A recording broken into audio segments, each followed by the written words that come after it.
So day 372, posting this mochi bun until someone says, okay fine, I'll buy one. So isa sa mga activity na ginagawa ko sa umaga ay chine-check ko yung mga order. So piniprint ko sila and then ina-arrange ko by time yan. So by distance din or urgency, siyempre mauuna yung mas malalayo o mas maaga ang time. Yung iba naman kasi gabi pa, kaya mas late na sila sa production line. So pinag-aaralan ko muna sila and then yun, mga priority muna para siyempre sila yung mauuna. So after nyan, magpaplano na rin ako ano pa bang mga kailangan gawin for the day.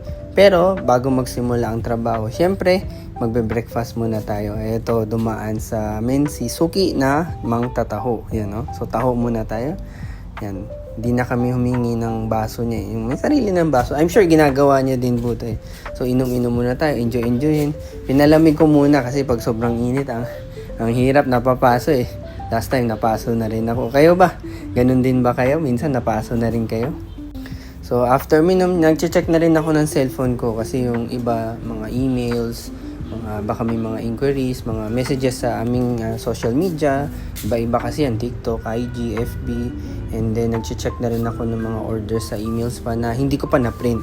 Kasi minsan kaka-print ko lang, may dumadating na kunyari 5 ka din kagad. So, chine-check ko na rin sila at piniprint ko na rin sa next batch naman sila. So, medyo ipunin ko konti and then magpiprint na rin ako.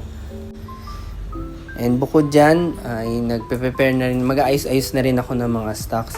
So, yung mga similar products, pinagdidikit-dikit ko na. Para kang nasa grocery, imagine mo. Pag may nag-order, kukuha ka na lang dyan A, kukuha ka ng B, kukuha ka ng C. O, diba? Parang mas mabilis siya. Yan yung diskarte. Kaysa sa bawat order, hahanapin mo, nasaan ba yung chocolate? Nasaan ba yung strawberry?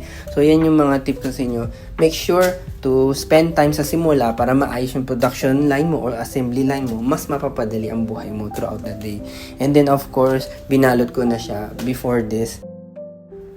Yan, mag-ayos-ayos pa rin ako para talagang mabilis na yung production line later. Tapos yung mga boxes, tinutupi ko na rin siya. Nakikita niyo yung mga nagbebenta ng mga pizza. Diba nagbabaksa sila ng marami. Kasi pag sunod-sunod yung order, mas madali, naka-ready na. Hindi yung bawat may order, babalot ka na naman. It takes time eh, di ba? Eh sa umaga, you have time to prepare pa. Lalo na kung maaga ka nagsisimula, gaya ko minsan 5, minsan 6. Siyempre, tulog pa yung mga ibang nag-order din sa'yo.